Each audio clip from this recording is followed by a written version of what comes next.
छावा चित्रपट सध्या गाजतोय आणि हाच छावा चित्रपट बघून मध्य प्रदेशामधल्या बुरहाणपूरमध्ये खोदकाम सुरू आहे। मुघलांचा खजिना शोधण्यासाठी 100 शेतांमध्ये खड्डे खोदण्यात आलेले आहेत। असीरगड किल्ल्याजवळ रात्रीच्या अंधारामध्ये बॅटरा लावून हे खोदकाम केलं जात आहे। बुरहाणपूरमध्ये मोगलांचा खजिना असल्याचा उल्लेख हा छावा चित्रपटामध्ये करण्यात आला होता।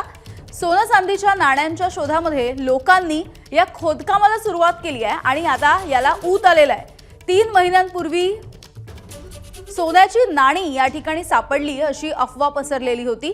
इंदूर ते हैदराबाद राष्ट्रीय महामार्गाच्या खोदकामाच्या वेळेला अशा पद्धतीची अफवा पसरलेली होती आणि त्याच्यानंतर आता छावा चित्रपट बघितल्याच्या नंतर आता या ठिकाणी बुरहाणपूरमध्ये सध्या खोदकाम केलं जात आहे।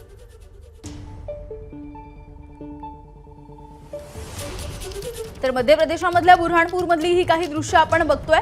छावा चित्रपटामध्ये या बुरहाणपूरचा उल्लेख करण्यात आलाय आणि मोगलांचा खजिना या ठिकाणी होता असं सुद्धा या चित्रपटामध्ये म्हटलं गेलं होतं आणि यानुसार आता हा खजिना शोधून काढण्यासाठी आता लोक सरसावलेले आहेत आणि या लोकांनी शेतामध्येच खड्डे खोदायला सुरुवात केली आहे। उजाला कर दिया है। एबीपी माझा, उघडा डोळे बघा नीट।